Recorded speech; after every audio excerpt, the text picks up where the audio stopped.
Eu sou Maria Cecília, da Faculdade de Serviço Social.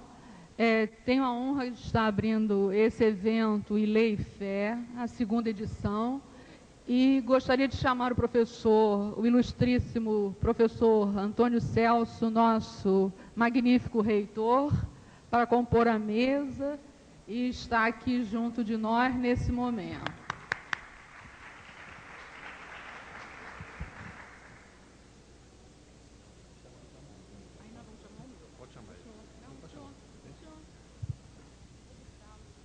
Bem, boa tarde ou boa noite, senhoras e senhores. Com grande satisfação que nós convidamos para vir à mesa o professor Milton Santos, que nós temos a grande honra de receber novamente em nossa universidade.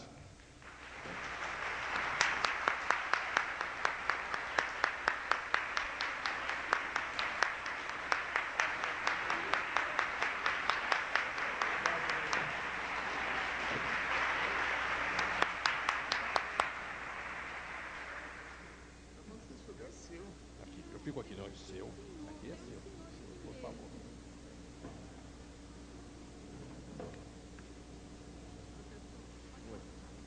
Pode sentar. Agora o senhor pode chamar a Magali para ela compor a mesa, que é uma das pessoas que organizou o evento. Agora você pode chamar. Chama você, todo mundo. Queria chamar a professora Magali, uma das organizadoras do evento.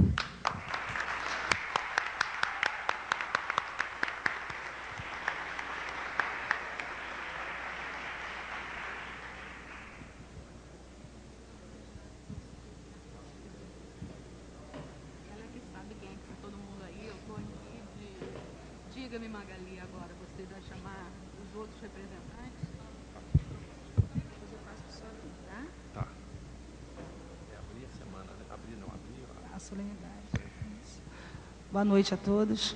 Eu convido à mesa o professor Silvio Humberto dos Passos Cunha, representando a Fundação Steve Biko de Salvador, também homenageada nesse evento. Por favor.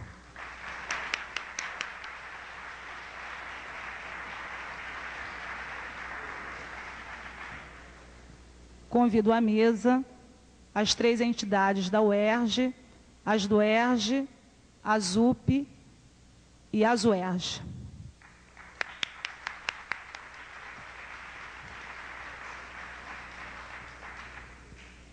A professora Maria Cecília está representando a professora Lená Medeiros, em nome do CCS, Centro de Ciências Sociais.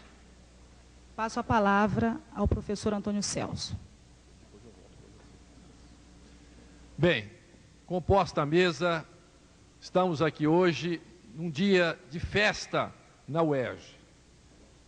Mais uma vez, durante a minha gestão, que se encerra neste mês, eu tenho e vou escrever isto na história da minha gestão, que tive a honra de receber na universidade como reitor pelas 2 vezes. A primeira vez quando veio aqui e aceitou receber o título de doutor honoris causa da nossa universidade, o nosso querido professor Milton Santos, e hoje novamente, para este evento tão importante para a nossa universidade, para a inserção social da UERJ na comunidade do Rio de Janeiro, nesta semana tão importante que nós comemoramos, discutimos toda a problemática do movimento e do papel importante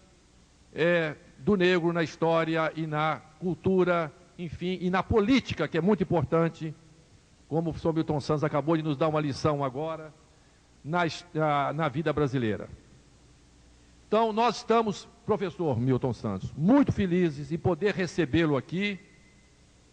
Esta casa que tem uma tradição de um trabalho muito permanente junto às comunidades do Rio de Janeiro. Uma universidade, como eu acabava de dizer ao senhor, uma universidade do terceiro mundo, que tem que ser uma universidade com um perfil totalmente diferente, próprio, uma cara própria, diferenciada de toda e qualquer universidade do primeiro mundo, porque nós temos um papel a desempenhar, que é de procurar abrir espaços, lutar para que, através da formação de quadros, da capacitação de profissionais, possamos lutar nesse mercado de trabalho penoso, que é um mercado de trabalho globalizado, e das dificuldades que nosso povo enfrenta em consequência da injustiça social e de tudo mais que os senhores conhecem muito bem, derivado de uma imensa injustiça social que impera nesse país, desigualdades, enfim, de exclusão,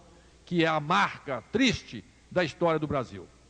Portanto, nós estamos aqui hoje recebendo um dos grandes intelectuais deste país, um dos homens que dá e dará muito ainda, uma contribuição enorme para a afirmação da nacionalidade brasileira, para a afirmação deste país como nação, como entidade política que tem que disputar um espaço e que precisa realmente, através do seu povo, buscar estes caminhos. Portanto, o professor Milton Santos, a UERJ, mais uma vez, está em festa. Todos nós estamos imensamente felizes pela honra de receber o senhor em nossa casa, que é um professor, doutor honoris causa da nossa casa, portanto, é um dos nossos. Muito obrigado por o senhor estar aqui conosco.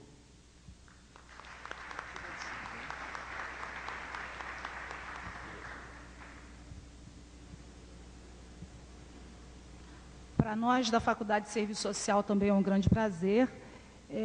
Eu gostaria de dizer que eu estou muito emocionada, embora não sendo geógrafa, eu entendo que o papel da universidade é esse, de estabelecer uma troca, e, sobretudo, quando pensadores como o professor Milton Santos e outros, o professor Silvio e outros que estarão conosco até o final da semana, contribuem para que nós saiamos ou rompamos com perspectivas extremamente rotulantes que ampliam, de certa forma, a desigualdade. Bom, só para dizer que o ILEIFé ele está sendo reeditado, é a nossa segunda experiência minha, enquanto professora da Faculdade de Serviço Social, e de Valéria Calmon, aluna e também servidora dessa casa. Dizer que ele não é apenas um evento que marca uma data, como o professor, nós havíamos conversado antes, ele é uma ação política, na medida que a gente culmina, nesse momento, sintetiza um conjunto de reflexões que a gente vem trazendo ou desenvolvendo ao longo do curso, durante os 2 semestres. Então, eu passo a palavra para a professora Maria Cecília e depois para as entidades, para que nós possamos proceder à homenagem. Muito obrigada.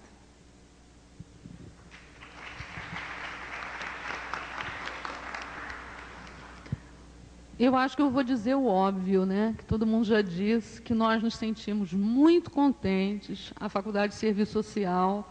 Nesse momento, a faculdade, nesse ano, completa 55 anos de existência, e ter o professor Milton Santos aqui é um privilégio, né, para os nossos professores, alunos, os nossos convidados.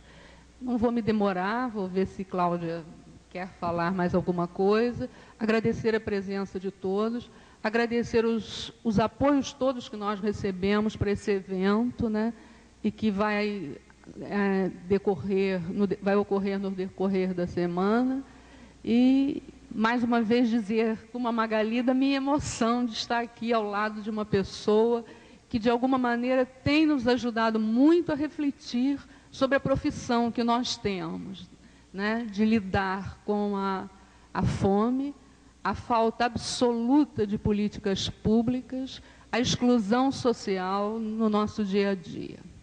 Eu queria agradecer, então, a todos que estão aqui presentes, inclusive o professor Antônio Celso, que tem apoiado sempre a Faculdade de Serviço Social, e essa presença tão cativante que é o professor Milton Santos aqui.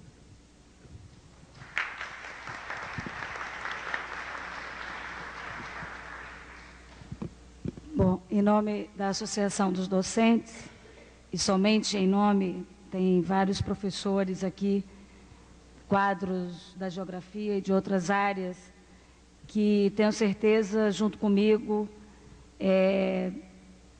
querem, e eu vou tentar expressar uma saudação, que nós julgamos ser uma saudação ao homem, ao intelectual, o grande intelectual que ajudou a romper e ajuda a enfrentar uma questão de desigualdade desse país, que muitas vezes foi apresentada como uma desigualdade natural ou uma desigualdade fruto de um estágio de desenvolvimento ou uma desigualdade que a gente pode superar, e acho que a grande marca e a incomensurável contribuição que o professor, o intelectual, o homem Milton Santos faz é, à medida que o seu trabalho, o que escreve, desmistifica, desnaturaliza esse processo e nos impõe a obrigação diária de lutarmos pela superação desse desajuste que a gente sabe que não é natural, é econômico, é político, é de uma estrutura de desenvolvimento que faz para alguns serem ricos, outros e muitos outros serem esmagados, serem humilhados. Fica aqui a saudação, também um tanto quanto nervosa, eu falo muito em público, mas hoje eu fiquei atrapalhada, diante de uma celebridade que, além de ser honoris causa dessa casa e de muitas outras universidades do Brasil e de fora do Brasil, é basicamente alguém que, junto, de outra forma, com outros brasileiros, tenta superar essa desigualdade, que não é, como já disse, um processo tranquilo, mas um processo que tem quem deseja que seja assim, que tem hegemonia e que escraviza até hoje. O nosso abraço, nossa satisfação, um beijo muito fraternal ao brasileiro Milton Santos.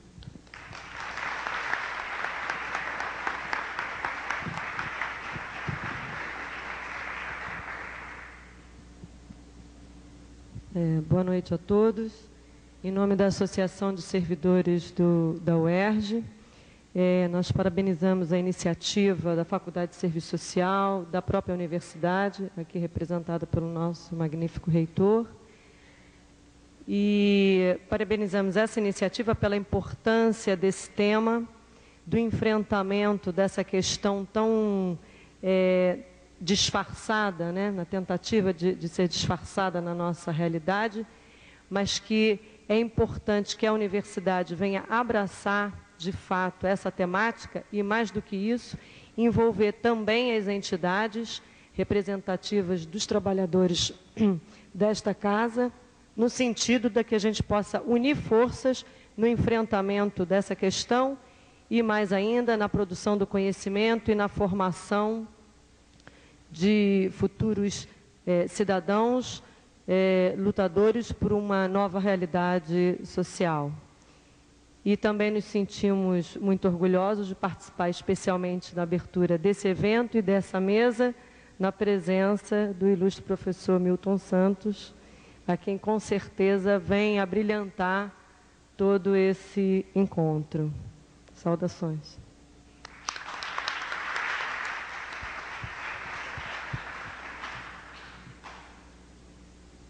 Bom, passo a palavra para o Silvio Humberto, se ele quiser se pronunciar, e depois ao professor Milton Santos.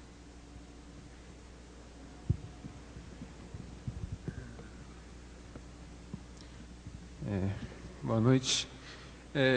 Para a Steve Biko, para o Instituto Cultural Steve Biko, que teve suas atividades iniciadas em 1992, é uma honra muito grande poder estar participando aqui dessa mesa, né?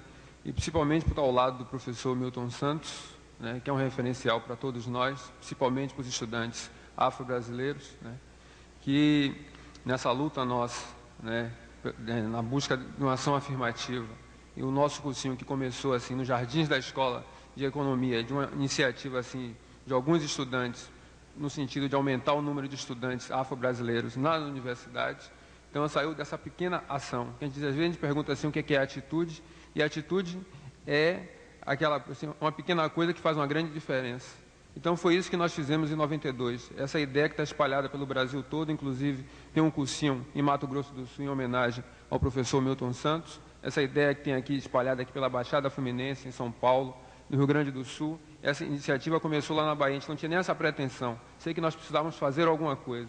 E essa alguma coisa nós fizemos. Não sabíamos onde é que ia dar, mas esse nosso inconsciente, essa vontade de querer acertar, foi isso que fez nascer a cooperativa Steve Biko, que mais tarde se tornou o Instituto Cultural Steve Biko. Então, para nós é uma honra muito grande estar podendo participar aqui nesse momento.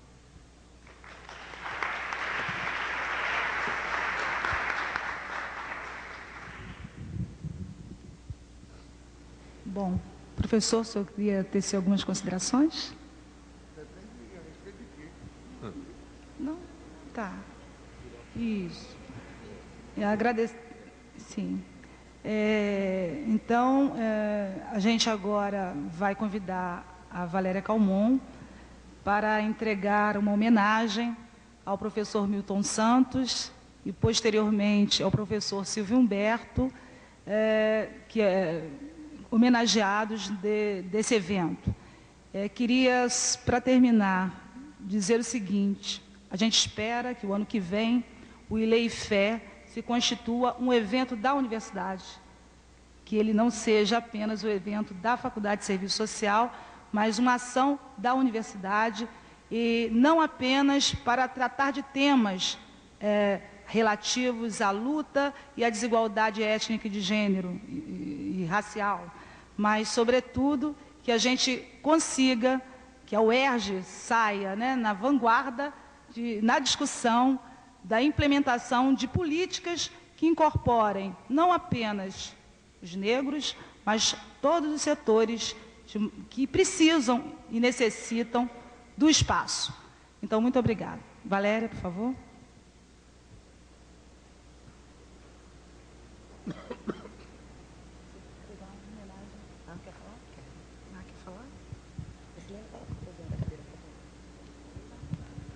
Boa noite.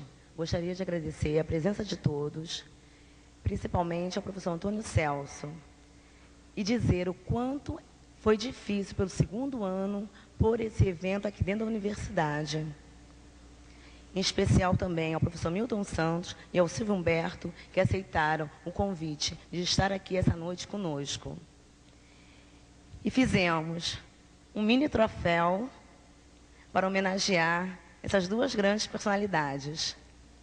Obrigada.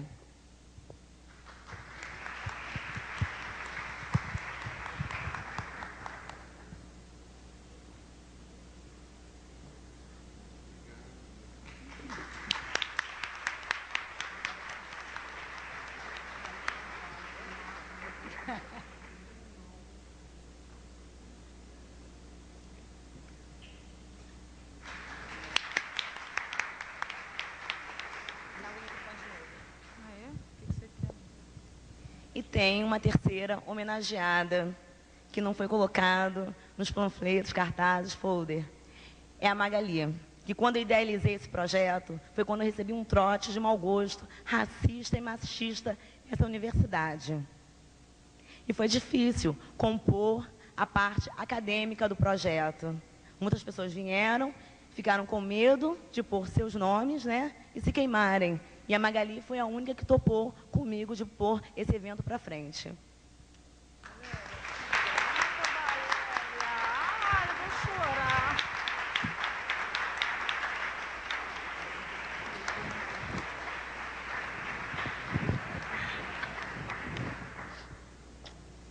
Ai, me pegou de surpresa. Bom, eu agradeço aos participantes da mesa. A gente vai iniciar a segunda etapa, que é a entrevista com o professor Milton Santos. Obrigada. Isso, certeza.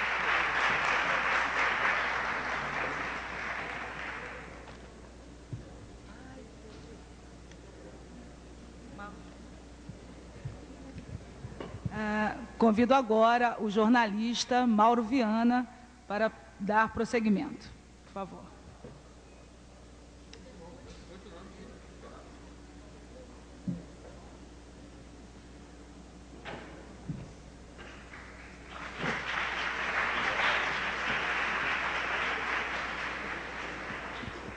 Vou colocar aqui, porque só tem microfone. Professor, boa noite. Boa noite.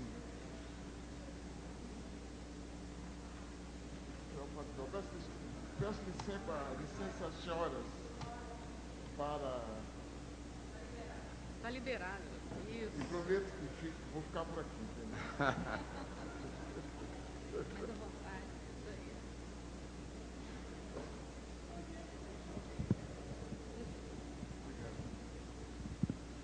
Esse aqui não abaixa.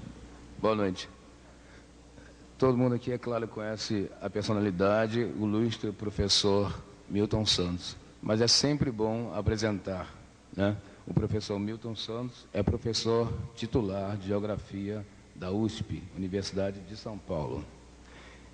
Ele é ex-professor da Sorbonne em Paris, da Universidade de Colômbia em Nova York e na Tanzânia, não é isso, professor? Professor na Tanzânia também. Doutor honoris causas em 52 países, está certo, professor? Eu espero alcançar. O professor estava muito preocupado com um tipo de entrevista que eu tinha informado a ele que seria muito mais uma homenagem do que uma entrevista. Esse trabalho que eu vou fazer aqui, o motivo pelo qual estou aqui é porque nós realizamos um trabalho parecido com esse no Museu da República, chamado Afro Talk Video. E as entrevistas são com personalidades acadêmicas. Já entrevistamos a Helena Teodoro, a professora Helena Teodoro, o professor Ney Lopes, Muniz Sodré e tantos outros. Mas vamos falar do professor Milton Santos. Professor, eu não vou fazer propriamente perguntas, eu vou propor o tema para o senhor desenvolver. Tudo bem?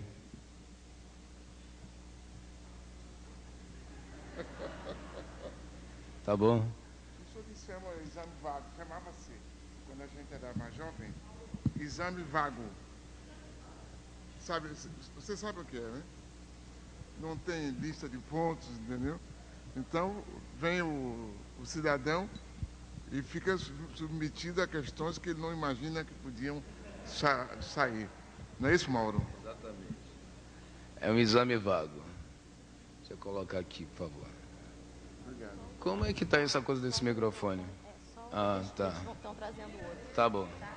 Tira? Tá bom. A minha sugestão era essa, desde o início. Professor, o senhor costuma falar sobre urbanismo excludente. Urbanismo excludente, por favor. Primeiro, eu lhe peço que não fique muito perto de mim, porque você corre o risco de ser cuspido.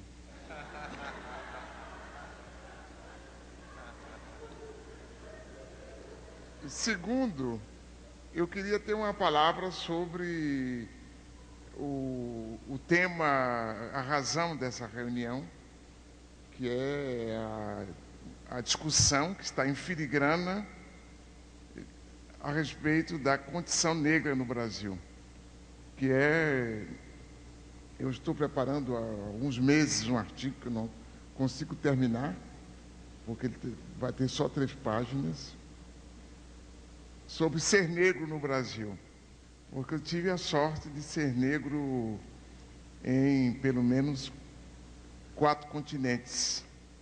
Em cada um destes lugares é diferente ser negro, e é diferente de ser negro no Brasil. É evidente que a história de cada um de nós tem um papel a ver com a maneira como reagimos como indivíduo, mas a maneira como a sociedade se organiza é que dá as condições objetivas para que a situação possa ser tratada analiticamente, permitindo, por conseguinte, um posterior tratamento político, porque a política, para ser eficaz, depende de uma atividade acadêmica eficaz. A política funciona assim. E a questão negra não escapa a essa condição. Ela é complicada porque os negros sempre foram tratados de forma muito ambígua, a questão negra no Brasil.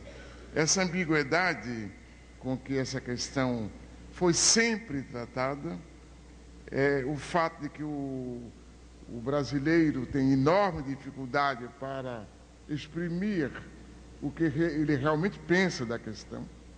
O professor Florestan Fernandes, o professor Ottaviani, escreveram ambos que os brasileiros, de um modo geral, eles não têm vergonha de ser racistas, mas eles têm vergonha de dizer que são racistas. Eu acho que isso é algo que é permanente na história das relações interétnicas no Brasil e que traz como consequência a dificuldade de aproximação da questão e da análise, inclusive pelos próprios negros, que podem se deixar possuir por uma forma de reação puramente emocional diante da questão, dentro do problema, quando o que é necessário é buscar analisar a condição do negro dentro da formação social brasileira, porque a política não se faz no mundo, não é o mundo que dita as regras da política que se faz em cada país. E não é um outro continente, não é o olhar para a África que vai ajudar na produção de uma política brasileira para o negro, nem o olhar para os Estados Unidos, que agora está na moda, que vai também permitir essa produção de uma política. É o estudo do negro dentro da sociedade brasileira. É evidente que esse estudo passa por aquela categoria que se chama formação socioeconômica, a qual eu modifiquei propondo a categoria de formação socioespacial, porque eu creio que o território tem um papel muito grande na compreensão do que é uma nação. A formação socioeconômica, ela tem relações com todo o mundo. É evidente que o aporte africano no Brasil, ele vai ter um papel na compreensão do que se passa no Brasil, como o aporte europeu e hoje o aporte estadunidense. Mas isso resulta numa produção que se chama o Brasil. É nele que eu quero estar como brasileiro integral. É nele que devemos estar todos, independente da nossa origem étnica, como brasileiros integrais, sem sermos olhados vesgamente em função da nossa, repito, origem étnica. Por conseguinte, é esse tipo de aproximação que eu privilegio naquilo que eu faço, e faço pouco porque não sou um especialista da questão negra, eu sou apenas um negro a mais no Brasil, que tem uma experiência de ser negro, mas que não sou especialista da questão negra. O meu trabalho, como todo mundo sabe, é outro. Eu me especializei em outra coisa. É a minha história. Mas não sou indiferente a essa questão, longe disto, e creio que as contribuições teóricas que porventura tenha elaborado para o entendimento da sociedade podem ser de alguma valia no tratamento da questão do negro no Brasil, que não será resolvida se os negros forem sozinhos na luta. A luta dos negros só pode ter eficácia se forem envolvidos todos os brasileiros inclusive os negros, mas não só os negros. Não cabe aos negros, aliás, fazer essa luta se essa luta tem que ser feita, sobretudo, por todos. E creio que essa é a etapa seguinte, a de reclamar de todos que participem. E não só num dia ou numa semana. Eu não tenho nenhuma simpatia nem por 13 de maio, nem por semana do mês de novembro, porque tenho uma enorme dificuldade em aceitar que o país celebre uma semana, celebre um dia, e o resto dos 358, 57 dias se descuide da questão.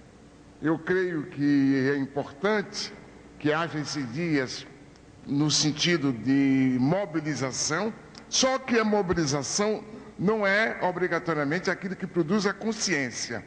Com frequência, a mobilização cria um elan emocional e o que permite uma luta, digamos, continuada é a produção da consciência, que não pode ser, digamos, obtida em um dia, 13 de maio, uma semana da consciência negra.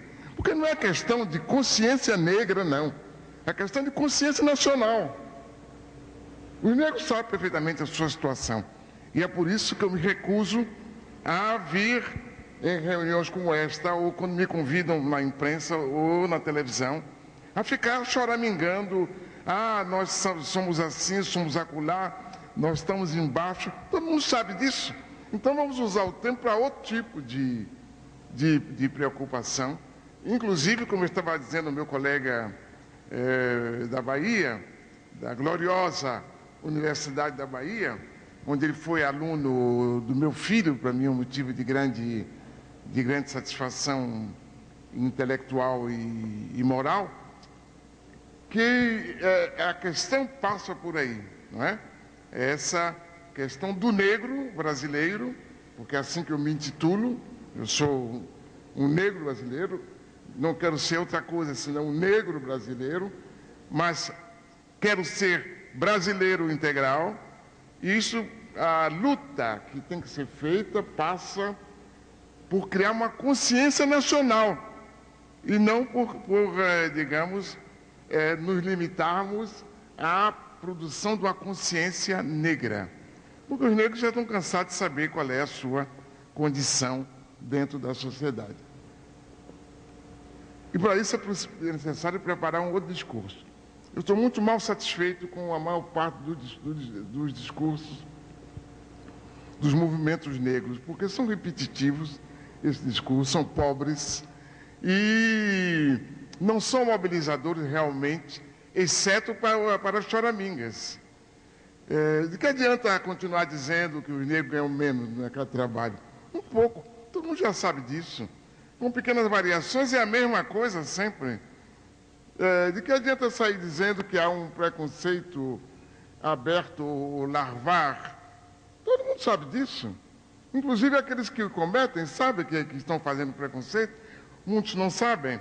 E aí entra o papel do outro discurso, que é o discurso da conscientização, a partir de novas palavras de ordem. Por exemplo, peço desculpa de falar de mim mesmo, mas quando nessa entrevista que tive o prazer de dar a Roberto Dávila, que me perguntou a respeito do ressentimento dos negros em relação à sociedade branca, disse ele, não, ao contrário, são os brancos que têm ressentimento em relação com os negros que conseguem ascender socialmente, que já era um ensaio de produzir um outro discurso. Eu não vou aceitar discutir que o negro tem ressentimento por razão muito simples, porque o nosso ressentimento, se existe, ele não é eficaz, ele não tem o poder. O ressentimento que tem eficácia é do que tem poder. Então, quando eu falo que é o branco que tem ressentimento, e tem, em relação ao negro que triunfa, não digo o branco em geral, mas um bonito grupo de pessoas brancas, bonito no sentido de grande, é para exatamente reverter o discurso. É um exemplo de como creio haveria que, digamos assim, trabalhar nessa coisa do discurso, que eu acho muito importante, inclusive para a recriação daquilo que repetem com muita frequência, a questão da autoestima. A autoestima, ela pode ser parcialmente enfrentada a partir de outro discurso também. E é isso que eu, por exemplo, não perdoo ao governo federal e aos governos estaduais, é que não põem os seus recursos jornalísticos à disposição da produção do discurso da autoestima, que não custaria muito, mas que tem que ver com a condição do nosso tempo, que tem que ser analisada para entender o que está se passando e propor outra coisa. Eu paro por aqui e fico à sua disposição. Muito obrigado, fica à minha disposição, é uma honra.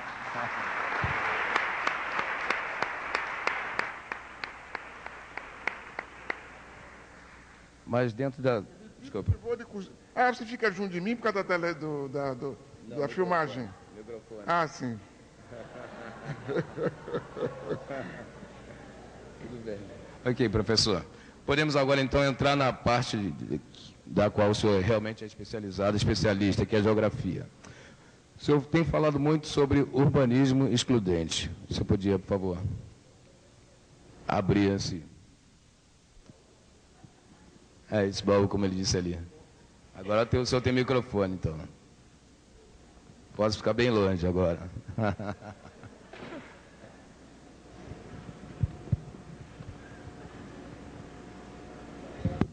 Entre os arquitetos e urbanistas, há grupos que imaginam que, através da produção de uma forma, pode-se mudar a sociedade.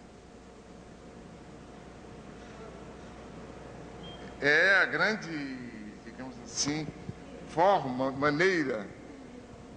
Como? Só aproximar. É só aproximar. É só aproximar, por favor. De mil. Eu prefiro esse pedestal aí. Ele vai levando?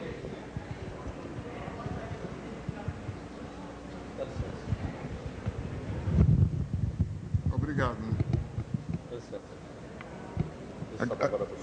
Agradecido. Acho que sim. Obrigado. Uma ideia que eu gosto de desenvolver é que as formas que têm eficácia são aquelas formas consideradas com o que elas têm dentro delas, com conteúdo.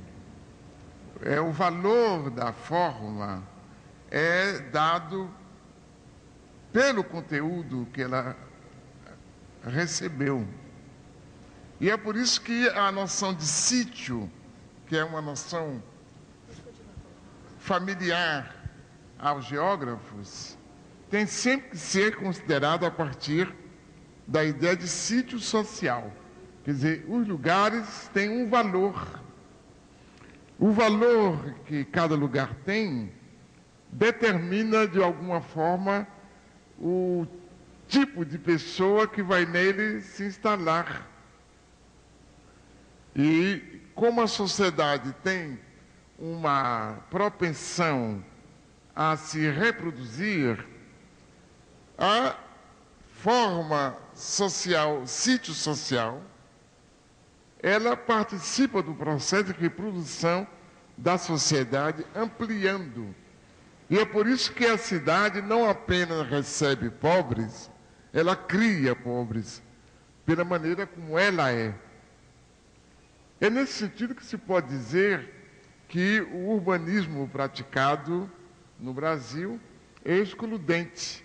Só que não dá para a gente condenar o urbanismo em si, porque seria dar vida ao que não tem. O urbanismo não tem vida, porque ele produz formas geométricas.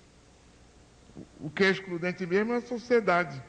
que utiliza o urbanismo para exatamente cristalizar o seu processo de exclusão. Professor, espaço geográfico, técnica e política.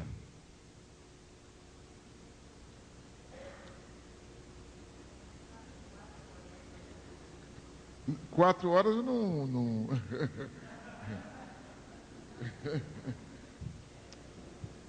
Muito obrigado, Mauro.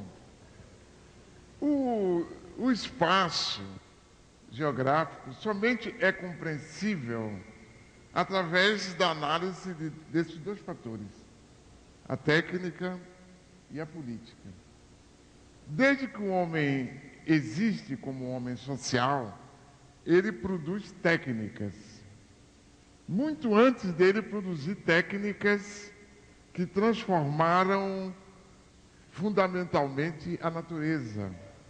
Antes disso, ele também trabalhava a natureza mediante técnicas.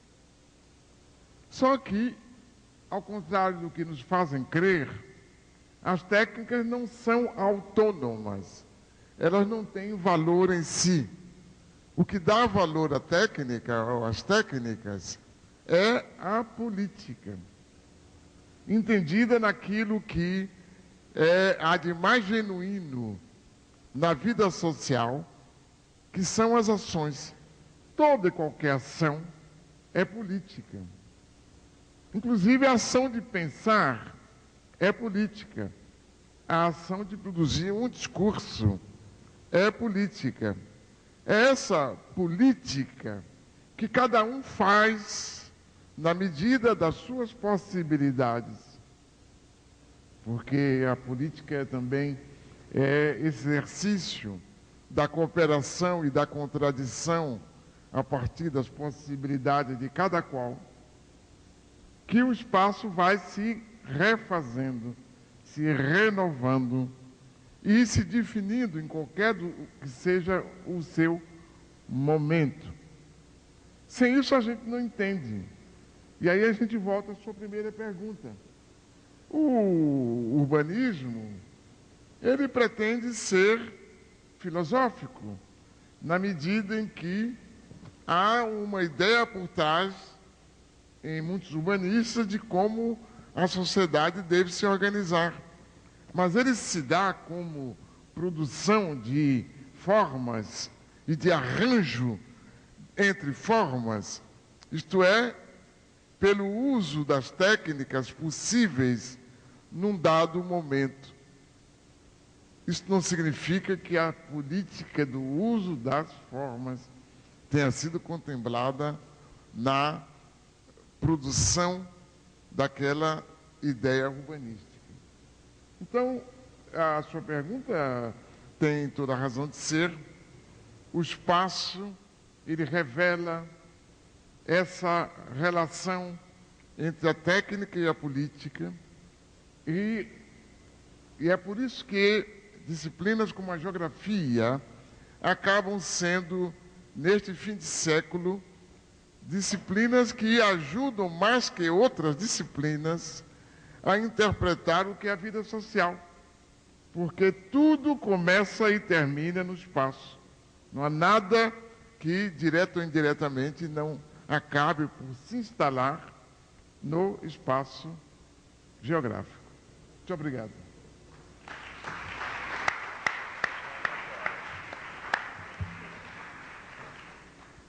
Você falou em política, a gente vai colocar outro tema aqui, que é processo político e política das empresas. Bom, eu creio que a ideia que o Mauro deseja que eu desenvolva é como conversar a respeito da maneira como, em tempos de globalização, se exerce a política.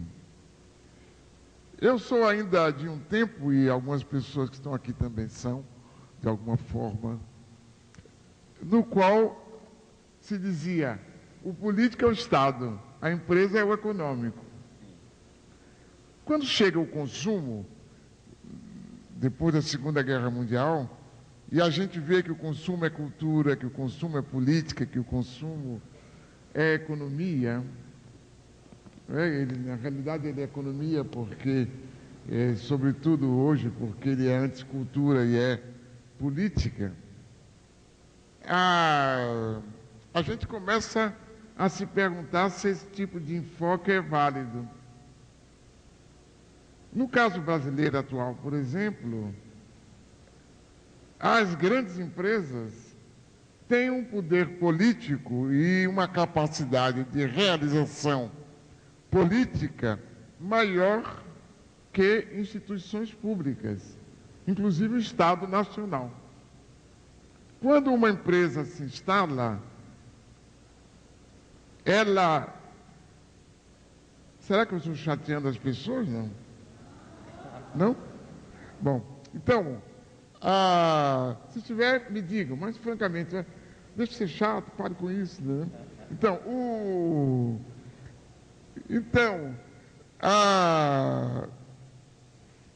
a empresa, ela acaba ditando comportamentos. Ela dita comportamentos aos indivíduos que trabalham nela, mas aos que trabalham em torno dela. As empresas acabam decidindo o que o poder público vai fazer em matéria de investimento, pelo menos. Quer dizer que ela produz política, a empresa, no nosso tempo. E o Estado, quando eu falo no Estado, me refiro ao Estado federal, ao Estado estadual e aos municípios, acabam sendo atores políticos subordinados, subalternos às empresas. Sobretudo quando as empresas são ajudadas, de um lado, pelo poder dos governos aos quais estão ligadas. As conversas de um embaixador com um presidente da República são geralmente muito curtas. Porque o embaixador vai ver o presidente para dizer: olha, presidente, nós precisamos, para tal empresa, tal decisão. E eu vou-me embora, porque o senhor precisa de pensar, o senhor me dá a resposta em X dias. Com frequência, a resposta é a resposta esperada pela empresa. Porque é isso hoje o exercício da diplomacia, na qual os presidentes também se tornaram cacheiros viajantes. Só que a gente ainda às vezes esquece disso e imagina que a política é feita pelos políticos. Os políticos não fazem mais política no Brasil, por exemplo. Quem faz política são os empresários, os grandes empresários. Os políticos são, de um modo geral, apenas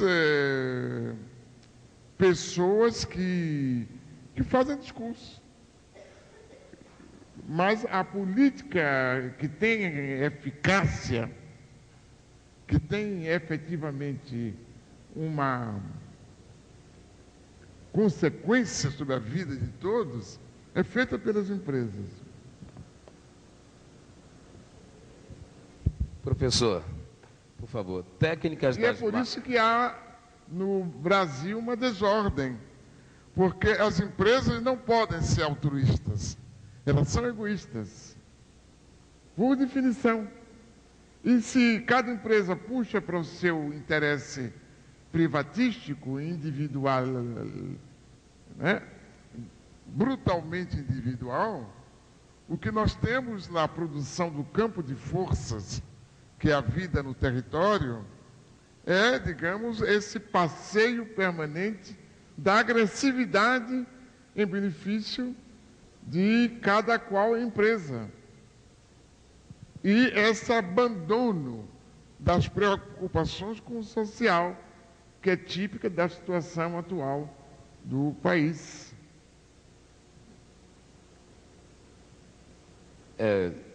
Eu ia fazer uma pergunta, mas como o senhor terminou com o social, eu vou fazer uma pergunta da plateia. Diz aqui que no planetário o senhor falou sobre a era da delicadeza. Como poderemos superar a era da brutalidade para construir neste século vindouro a era da delicadeza?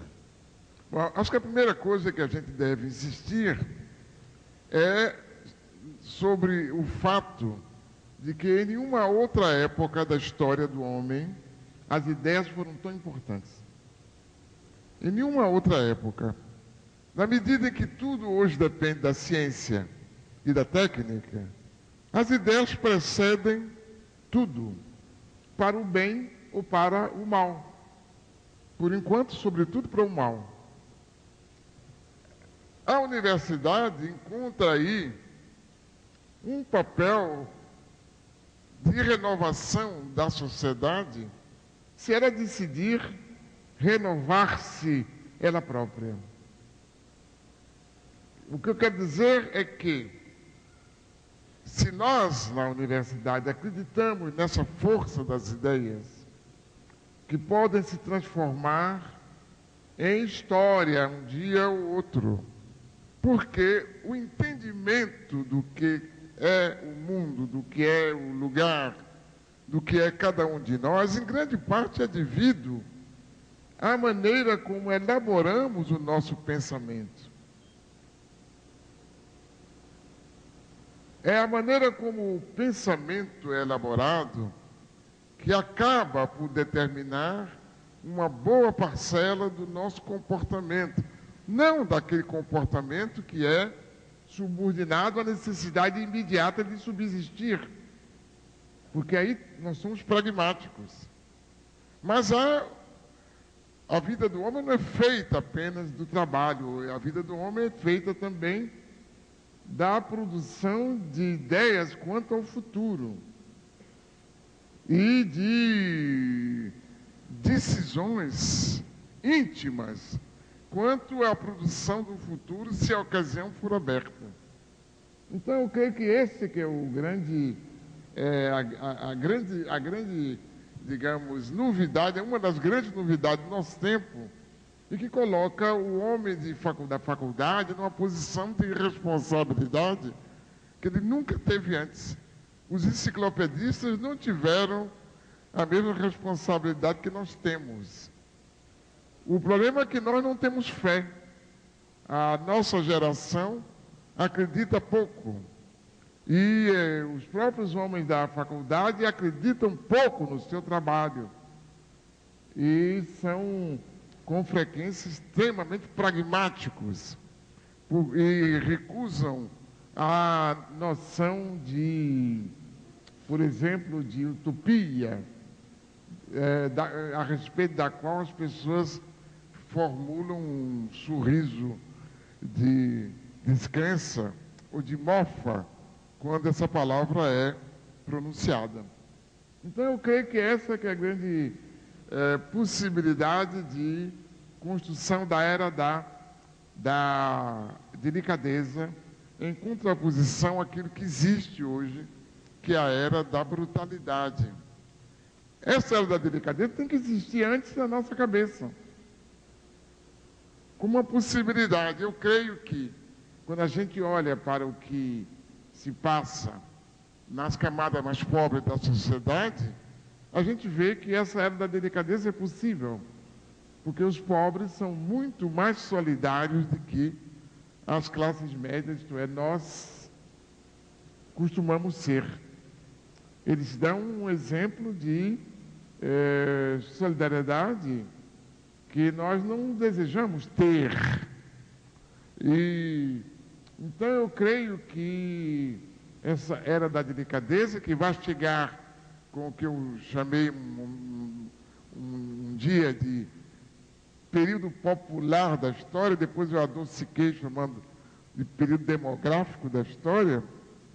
Eu estou voltando a chamar de período popular da história, porque pela primeira vez da história do homem também, e da história das técnicas também, acabaram criando um conjunto de técnicas que podem ser usadas em benefício do homem, com muito mais facilidade, e as técnicas atuais podem ser usadas em benefício do homem, do que as técnicas do período anterior, ou dos períodos anteriores. Quer dizer que as condições materiais que a história produziu são aquelas que permitem pensar numa era da delicadeza. Se eu estou seguro de que a técnica se realiza através da política, o que eu tenho que fazer é propugnar por uma outra política. A outra política somente será obtida a partir da análise acadêmica da realidade. Não devemos ter medo da palavra acadêmico. Essa análise acadêmica da realidade, essa busca da compreensão do que a realidade ela é, que vai permitir formular a política, como para os negros também, e como para outras minorias. Quer dizer, enquanto não se conhecer a forma como a sociedade se articula e dentro dela,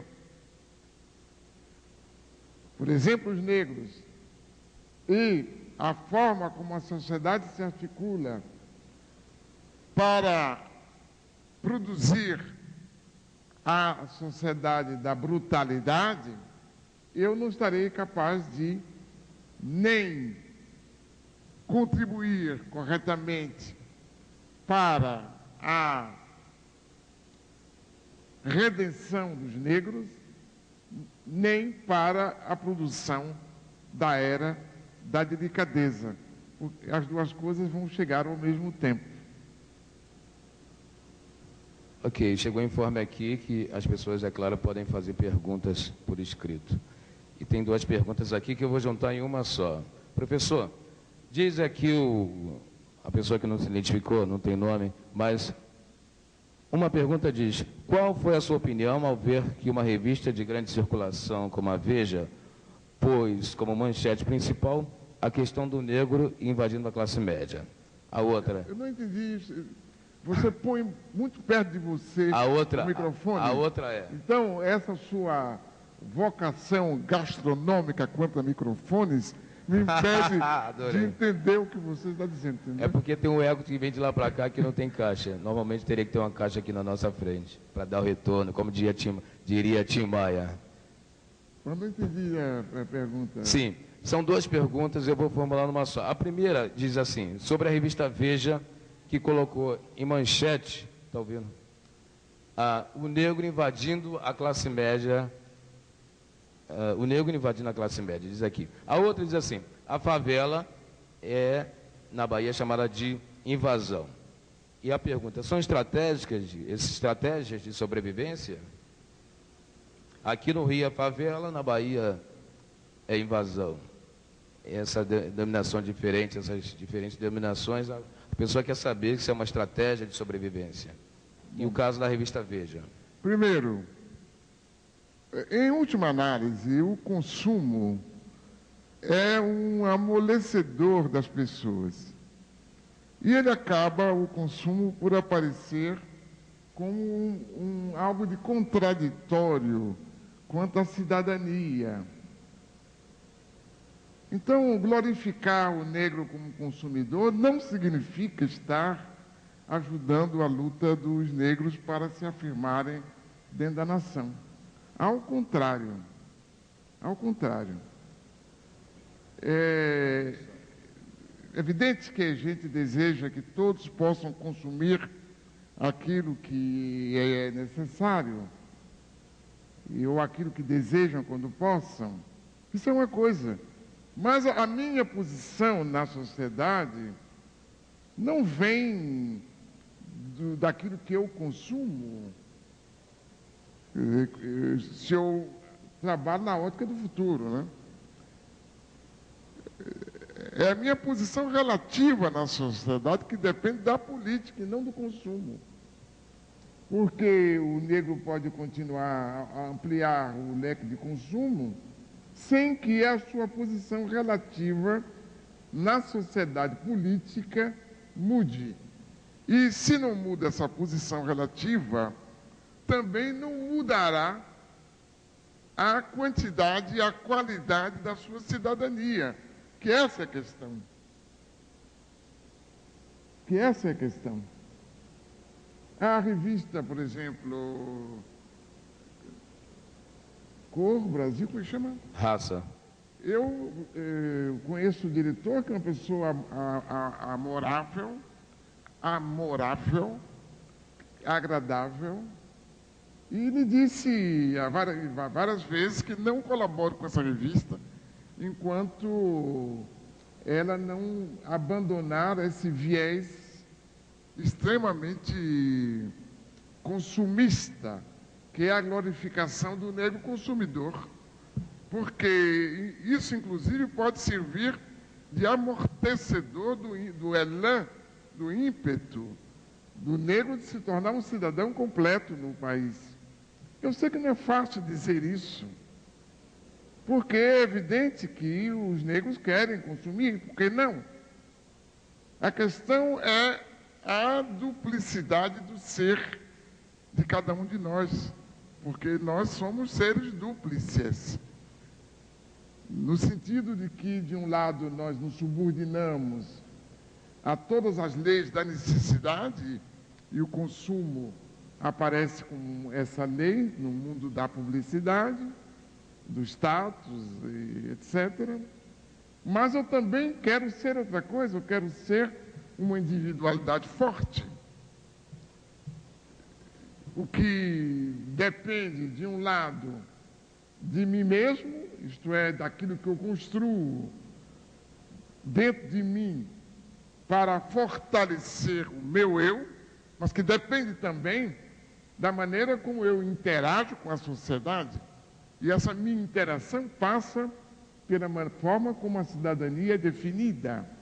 Essa cidadania que para os negros é definida de forma, outra vez, ambígua, porque não há como, digamos, reclamá-la, já que os organismos destinados a dar, digamos, resposta são preconceituosos, como a polícia ou a justiça também, porque os juízes são igualmente preconceituosos, entendeu? Então, a questão passa, outra vez, por esse entendimento de como as coisas se dão, e não é o consumo que vai conduzir a solução que desejamos, que é da integração, da imersão total, completa, integral do negro dentro da sociedade brasileira, que só se fará pela via da política, não é pela via da cultura.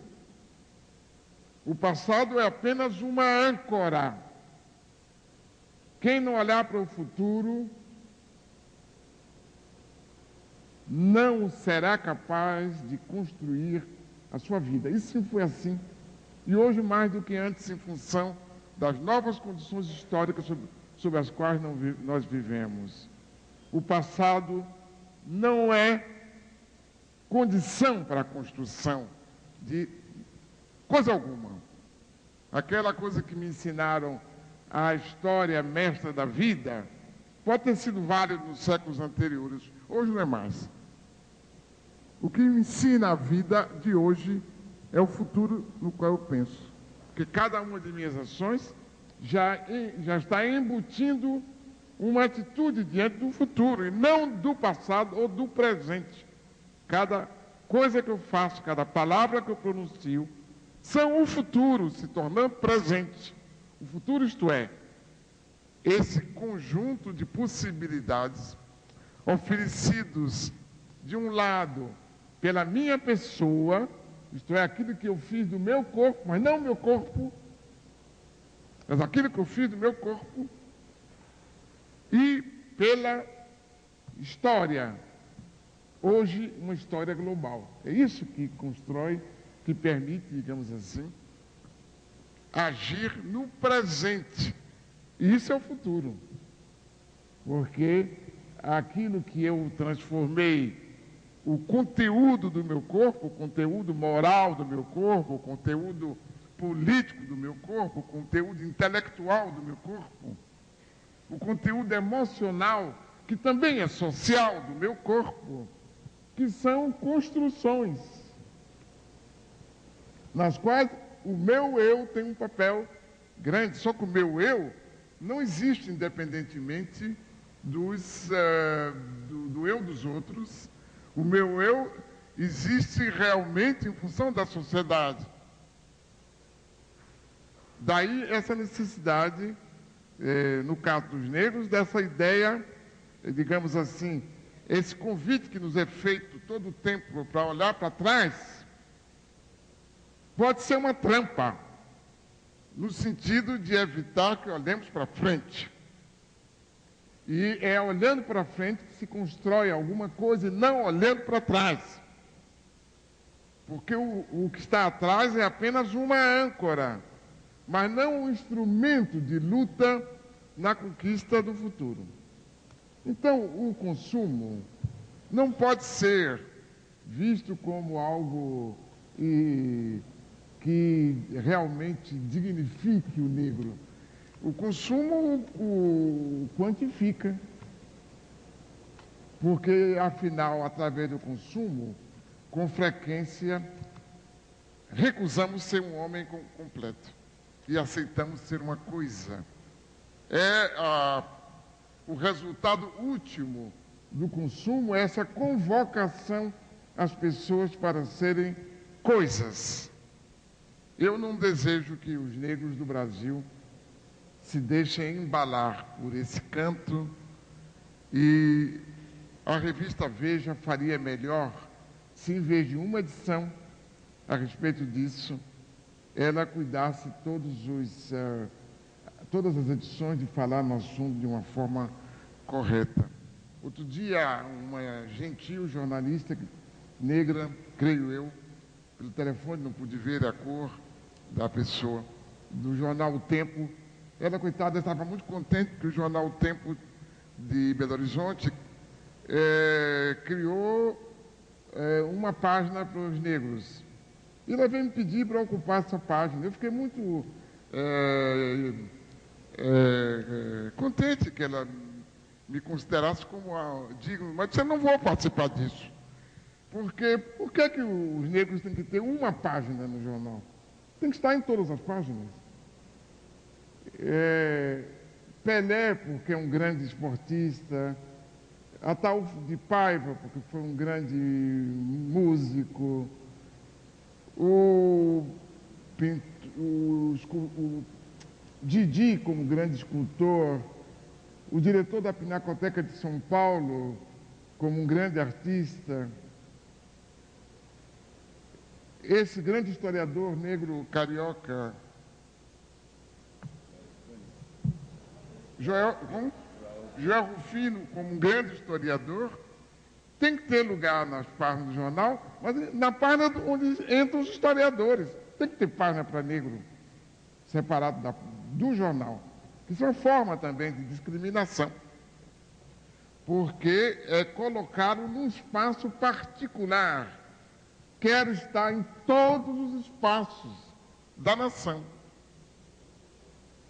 mas não no espaço particular.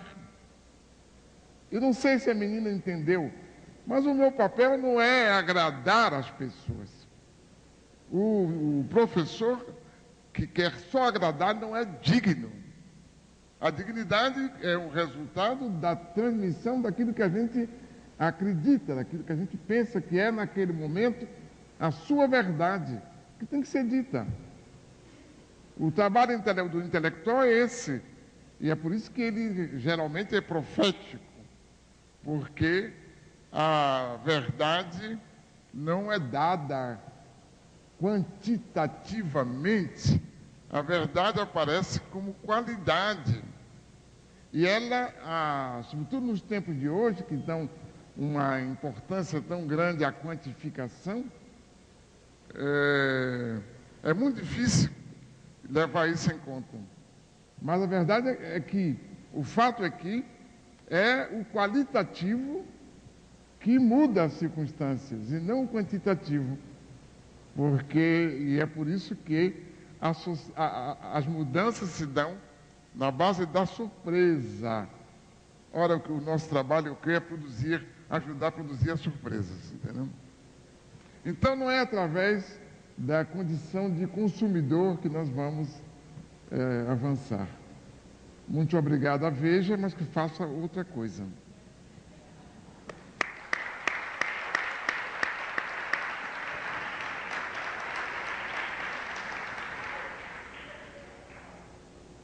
Professor, qual a segunda pergunta?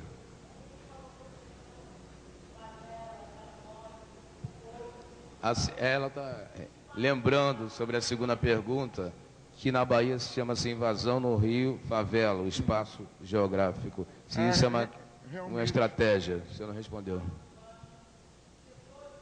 Olha, essa coisa de estratégia sobrevivência, eu não gosto dessa coisa, não.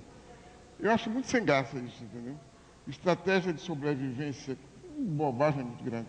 Quer dizer, nós somos frequentemente chamados a repetir uma porção de um fraseado que até sobrevivência. É condição de existência. Informalidade também não está me provocando. Entendeu? E não nos devemos também embaraçar com as palavras. Eu acho que o que nos interessa é compreender os fenômenos. E as palavras, elas são apenas uma roupa que a gente dá uma dada situação para poder se comunicar. Mas o essencial é entender por que isso se dá. Quer dizer, o jogo da vida social levando aquele resultado.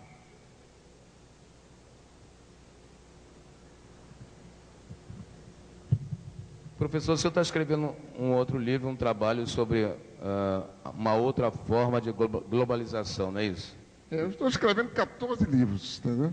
Ao mesmo tempo, simultaneamente. Eu queria completar, por favor. Pois é, o senhor tem falado muito sobre globalização e visibilidade da diferença. Está tudo englobado. A globalização, ela torna mais visíveis as diferenças que antes. Né? Eu acho que é uma das características do atual momento histórico, processo histórico, é a produção de diferenças que acabam sendo visíveis, que é, digamos assim, a revanche dos homens que se gostaria que fossem não informados a respeito da informação. Porque o fato de que, por exemplo, os jornais, a televisão nos dê flashes do mundo, não é? A televisão não deseja que compreendamos o mundo, nos dá flash. Mas ainda através desses flashes, a gente descobre a profunda diferença entre as pessoas, entre os grupos, entre as sociedades, entre os países. Então, há essa produção da diferenciação que tem um papel político extremamente importante. E esse fenômeno também se dá na cidade. Eu acho que a cidade, ela constitui uma arena política exatamente em função disso, porque a cidade acaba por ser o espaço onde cada qual descobre que é diferente, enquanto gostaria de ser igual.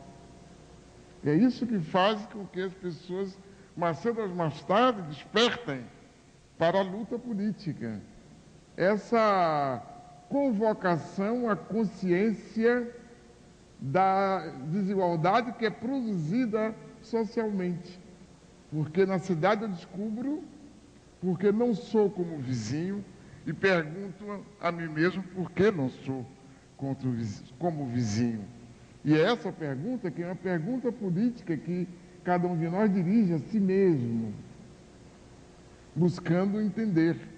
E os partidos, eles se distinguem entre eles em função da resposta que dão a essas perguntas. Inclusive, perguntas sobre essa desigualdade. Então, eu acho que a globalização, ela apressa o processo histórico.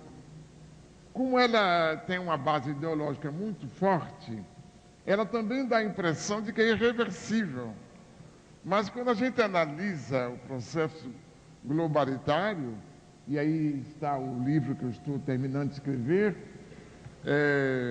é exatamente para analisar toda a base ideológica da globalização, como essa base ideológica pode ser outra, como eu posso enfrentar essa base ideológica. Um exemplo que eu gosto muito de dar é o exemplo da velocidade, né? Que nós vivemos a era da velocidade e, na realidade, quem é que é veloz na sociedade atual? Muito pouca gente é veloz. Confunde-se velocidade e dinamismo. Ora, a população pobre, a economia pobre é muito mais dinâmica do que a economia rica. A economia das multinacionais não é dinâmica. Ela é rápida, não é dinâmica. O que é dinâmico é a economia pobre, porque ela é capaz de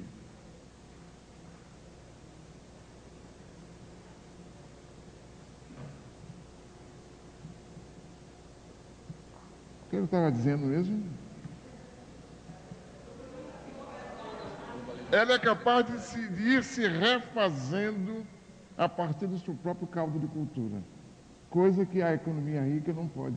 Ela se refaz a partir da produção intelectual, não é isso?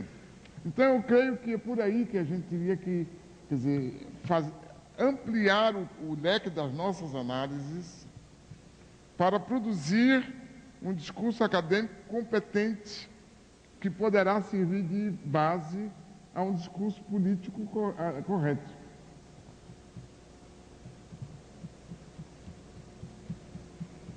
São 14 livros. É assim. Um outro livro que estamos terminando, o meu grupo e eu próprio, é uma tentativa de fazer falar o Brasil através do território. É um livro pretensioso. Quer dizer, eu acho que, da mesma maneira que Celso Furtado fez falar o Brasil através da economia, e Darcy fez falar o Brasil através do povo, que Florestan fez falar o Brasil através da cultura, a nós pode caber fazer falar o Brasil através do território, que é esse outro livro que eu espero entregar o ano que vem. Como é que o território permite interpretar o Brasil?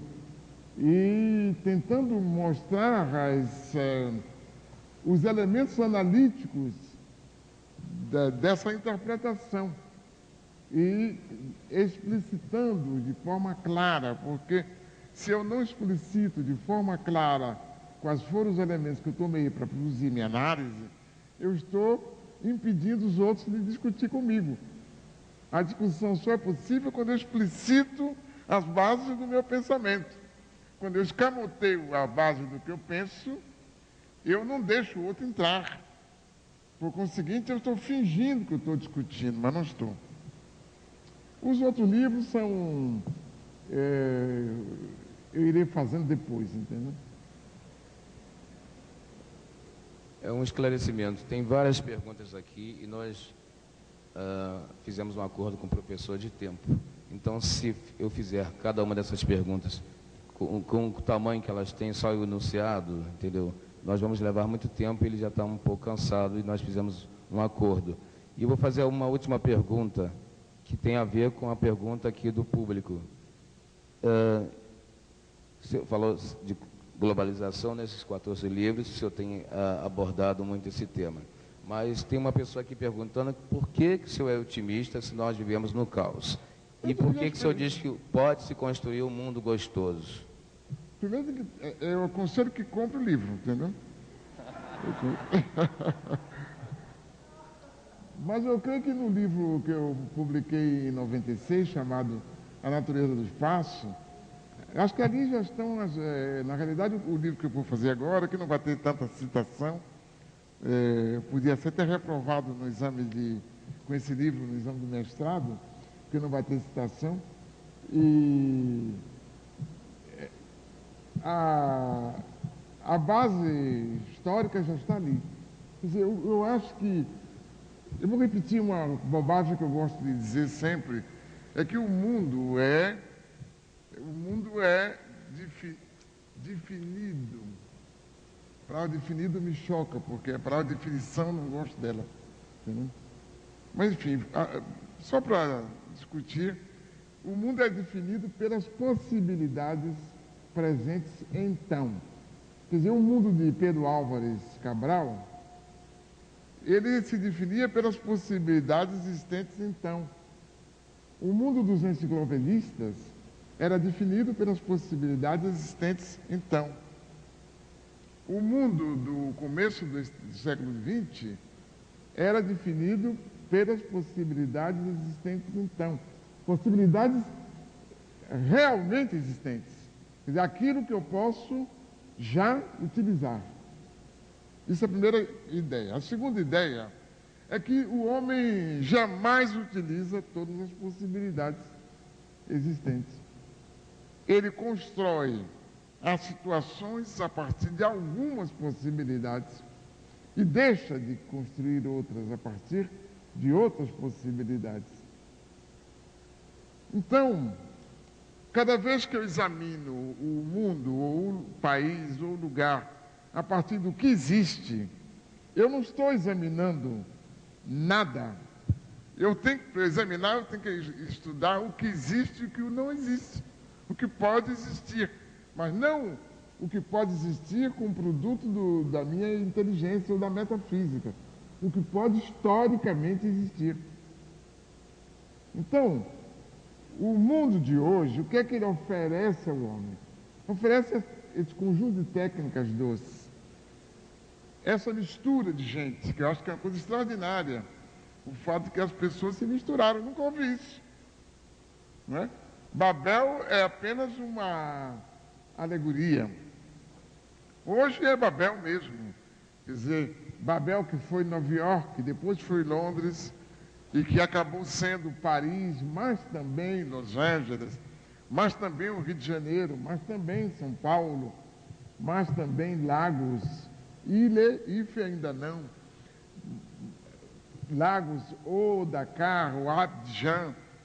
Tudo isso são cidades onde se encontram dezenas de raças reunidas na Ásia, na África, na Oceania, nas Américas, na Europa,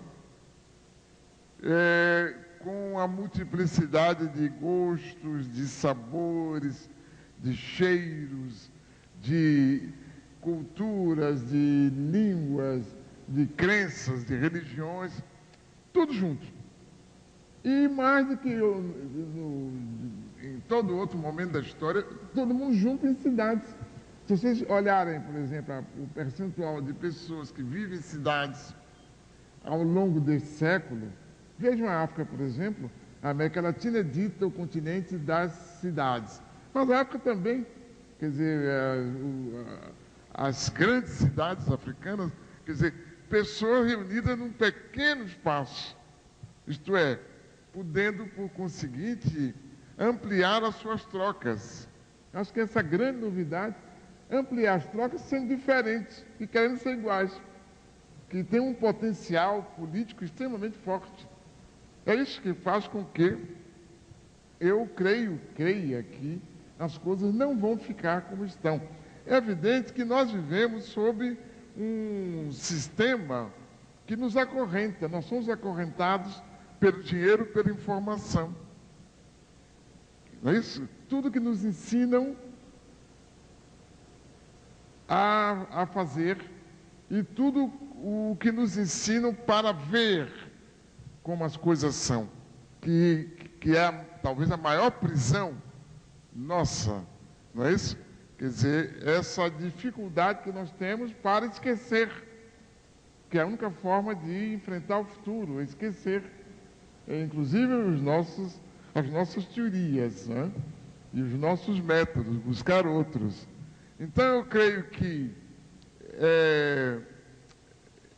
esse salto intelectual e político tornado possível neste fim de século, começo de século, é que assegura a possibilidade da construção de um outro futuro com os materiais já existentes. Uma outra coisa a levar em conta, a gente pensa que a história é feita a partir do norte. É possível que tenha sido feita, mas não será mais assim. A história vai ser feita por nós, do sul. Isto é, a América Latina, as Áfricas e as Ásias, que farão a história. Evidente que não poderá ser feita digamos, ao mesmo tempo, porque cada país é de uma forma ou de outra subordinado. Não é isso? Então, e é isso que a gente tem que ter muito claramente em conta quando a gente pensa na construção do futuro. O futuro não tem que ser construído para mim. Então, não me peçam que dê uma data para o futuro. Inclusive, essa data vai depender muito de como nós pensamos. Porque a maneira como nós pensamos não só tem um papel pedagógico, instruindo as pessoas, tornando-as cultas, tem um papel também na produção da ação das pessoas. No caso do Brasil, por exemplo, esse desânimo enorme da sociedade, e sobretudo os jovens que são moles e não são desengonçados porque eles fazem malhação, mas são moles, entendeu? Isso espero que daqui a pouco isso também seja revertido, que o entusiasmo não seja um privilégio das gerações mais entradas em anos, que os jovens também possam ter entusiasmo. E essa renovação do entusiasmo, que pode vir também por uma atitude intelectual e não apenas por uma atitude emocional, eu acho que o período histórico atual possibilita. Por conseguinte, eu não sou nada otimista, eu sou apenas realista.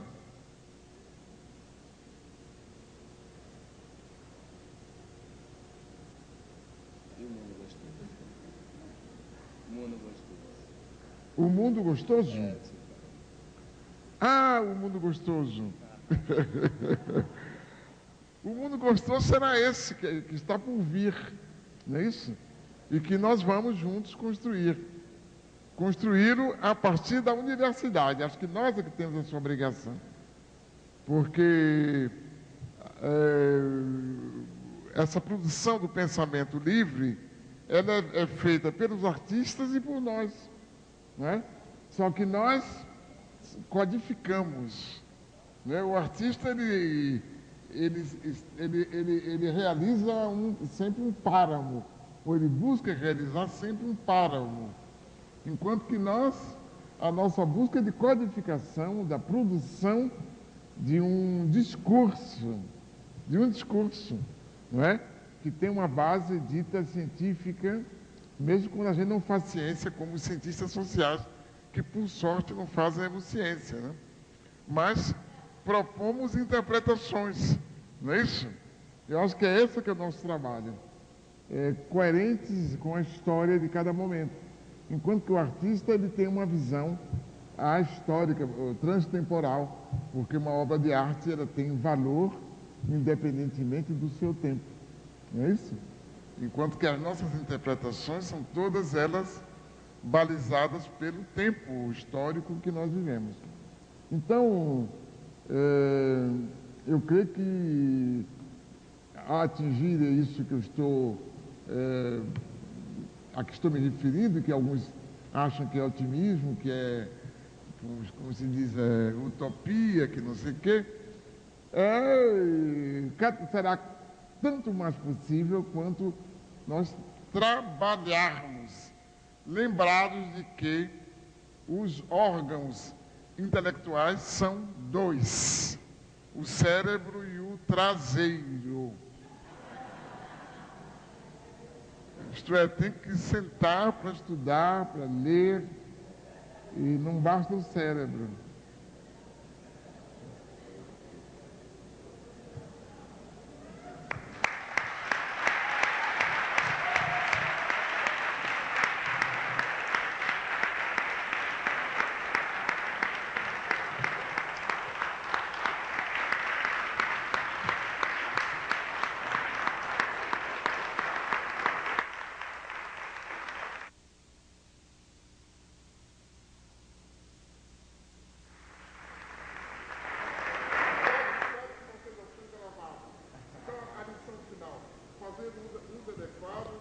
Cérebro e do traseiro.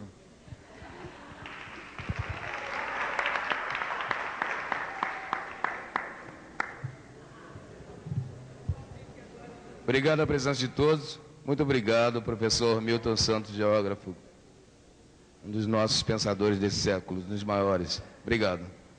Magali?